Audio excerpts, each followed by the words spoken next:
പ്രിയപ്പെട്ട സഹോദരി സഹോദരന്മാരെ, ഞങ്ങൾ നിങ്ങൾക്കായി ഒരു സദ്വാർത്തയുമായിട്ടാണ് വന്നിട്ടുള്ളത്. 2025 ജനുവരി 1 മുതൽ 365 തലക്കെട്ടുകൾ ഉൾപ്പെടുത്തിക്കൊണ്ടുള്ള വർഷം മുഴുവൻ പ്രാർത്ഥിച്ച് ധ്യാനിക്കാനുള്ള വചനങ്ങൾ ഞങ്ങൾ പങ്കുവയ്ക്കുന്നു. എല്ലാ ദിവസവും ഞങ്ങൾ ഒരു തലക്കെട്ടും അതുമായി ബന്ധപ്പെട്ട വചനങ്ങളും അയച്ചു തരുന്നതായിരിക്കും. വചനങ്ങൾ കേട്ട് ധ്യാനിച്ച് അനുഗ്രഹം പ്രാപിക്കാൻ ഞാൻ നിങ്ങളെ പ്രോത്സാഹിപ്പിക്കുകയാണ്. ദയവായി സബ്സ്ക്രൈബ് ചെയ്യുകയും നിങ്ങളുടെ കൂട്ടുകാരുമായി പങ്കുവയ്ക്കുകയും ചെയ്യുക. നന്ദി.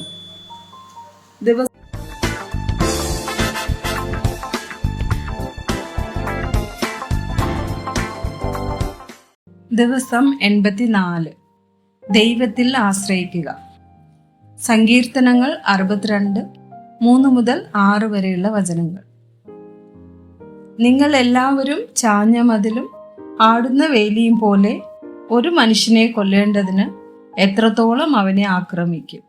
അവന്റെ പദവിയിൽ നിന്ന് അവനെ തള്ളിയിടുവാൻ അത്രേ അവർ നിരൂപിക്കുന്നത്. അവർ ഭോഷക്കിൽ ഇഷ്ടപ്പെടുന്നു, വായ് കൊണ്ട് അവർ അനുഗ്രഹിക്കുന്നു, എങ്കിലും ഉള്ളം കൊണ്ട് അവർ ശപിക്കുന്നു. എൻ്റെ ഉള്ളമേ, ദൈവത്തെ നോക്കി മൗനമായിരിക്കാം. എൻ്റെ പ്രത്യാശ അവങ്കൽ നിന്ന് വരുന്നു. അവൻ തന്നെ എൻ്റെ പാറയും എൻ്റെ രക്ഷയും ആകുന്നു. എൻ്റെ ഗോപുരം അവൻ തന്നെ, ഞാൻ കുലുങ്ങുകയില്ല. സങ്കീർത്തനങ്ങൾ 86, വചനം 1. യഹോവേ, ചെവി ചായ്ക്കേണമേ, എനിക്കുത്തരമരുളേണമേ. ഞാൻ എളിയവനും ദരിദ്രനും ആകുന്നു. സങ്കീർത്തനങ്ങൾ 104, 16 മുതൽ 30 വരെയുള്ള വചനങ്ങൾ. യഹോവയുടെ വൃക്ഷങ്ങൾക്ക് തൃപ്തി വരുന്നു. അവൻ നട്ടിട്ടുള്ള ലബാനോനിലെ ദേവദാരുക്കൾക്ക് തന്നെ. അവിടെ പക്ഷികൾ കൂടുണ്ടാക്കുന്നു. പെരിഞ്ഞാറയ്ക്ക് സരള വൃക്ഷങ്ങൾ പാർപ്പിടമാകുന്നു. ഉയർന്ന മലകൾ കാട്ടാടുകൾക്കും പാറകൾ കുഴിമുയലുകൾക്കും സങ്കേതമാകുന്നു. അവൻ കാലനിർണയത്തിനായി ചന്ദ്രനെ നിയമിച്ചു.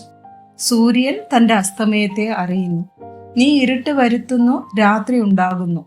അപ്പോൾ കാട്ടുമൃഗങ്ങളൊക്കെയും സഞ്ചാരം തുടങ്ങുന്നു. ബാലസിംഹങ്ങൾ ഇരയ്ക്കായി അലറുന്നു. അവ ദൈവത്തോട് തങ്ങളുടെ ആഹാരം ചോദിക്കുന്നു. സൂര്യൻ ഉദിക്കുമ്പോൾ അവ മടങ്ങുന്നു, തങ്ങളുടെ ഗുഹകളിൽ ചെന്ന് കിടക്കുന്നു. മനുഷ്യൻ തന്റെ പണിക്ക് പുറപ്പെടുന്നു, സന്ധ്യ വരെയുള്ള തന്റെ വേലയ്ക്കായി തന്നെ. യഹോവേ, നിന്റെ പ്രവൃത്തികൾ എത്ര പെരുകിയിരിക്കുന്നു! ജ്ഞാനത്തോടെ നീ അവയൊക്കെയും ഉണ്ടാക്കിയിരിക്കുന്നു. ഭൂമി നിന്റെ സൃഷ്ടികളാൽ നിറഞ്ഞിരിക്കുന്നു. വലിപ്പവും വിസ്താരവുമുള്ള സമുദ്രം അതാ കിടക്കുന്നു. അതിൽ സഞ്ചരിക്കുന്ന ചെറിയതും വലിയതുമായ അസംഖ്യം ജന്തുക്കളുണ്ട്. അതിൽ കപ്പലുകൾ ഓടുന്നു. അതിൽ കളിപ്പാൻ നീ ഉണ്ടാക്കിയ ലിവ്യാതാനുണ്ട്. തക്ക സമയത്ത് തീൻ കിട്ടേണ്ടതിന് ഇവയൊക്കെയും നിന്നെ കാത്തിരിക്കുന്നു. നീ കൊടുക്കുന്നതിനെ അവ പെറുക്കുന്നു. തൃക്കൈ തുറക്കുമ്പോൾ അവയ്ക്ക് നന്മ കൊണ്ട് തൃപ്തി വരുന്നു. തിരുമുഖത്തെ മറയ്ക്കുമ്പോൾ അവ ഭ്രമിച്ചു പോകുന്നു. നീ അവയുടെ ശ്വാസം എടുക്കുമ്പോൾ അവ ചത്ത് പൊടിയിലേക്ക് തിരികെ ചേരുന്നു. നിന്റെ ശ്വാസം അയക്കുമ്പോൾ അവ സൃഷ്ടിക്കപ്പെടുന്നു. നീ ഭൂമിയുടെ മുഖത്തെ പുതുക്കുന്നു. സദൃശ്യവാക്യങ്ങൾ 27, വചനം 1. നാളത്തെ ദിവസം ചൊല്ലി പ്രശംസിക്കരുത്. ഒരു ദിവസത്തിൽ എന്തെല്ലാം സംഭവിക്കും എന്ന് അറിയുന്നില്ലല്ലോ. സെഖര്യാവ് 10, വചനം 1. പിന്മഴയുടെ കാലത്ത് യഹോവയോട് മഴയ്ക്ക് അപേക്ഷിപ്പിൻ. യഹോവ മിന്നൽ പിണർ ഉണ്ടാക്കുന്നുവല്ലോ. അവൻ അവർക്ക് വയലിലെ ഏത് സസ്യത്തിനും വേണ്ടി മാരി പെയ്യിച്ചു കൊടുക്കും. യോഹന്നാൻ 15, വചനം 4. എന്നിൽ വസിപ്പിൻ, ഞാൻ നിങ്ങളിലും വസിക്കും. കൊമ്പിന് മുന്തിരിവള്ളിയിൽ വസിച്ചിട്ടല്ലാതെ സ്വയമായി കായ്പാൻ കഴിയാത്തതുപോലെ എന്നിൽ വസിച്ചിട്ടല്ലാതെ നിങ്ങൾക്ക് കഴിയുകയില്ല. 2 കൊരിന്ത്യർ 9, വചനം 11. ഇങ്ങനെ ദൈവത്തിന് ഞങ്ങളാൽ സ്തോത്രം വരുവാൻ കാരണമായിരിക്കുന്ന ഔദാര്യമൊക്കെയും കാണിക്കേണ്ടതിന് നിങ്ങൾ സകലത്തിലും സമ്പന്നന്മാർ ആകും. ആമേൻ.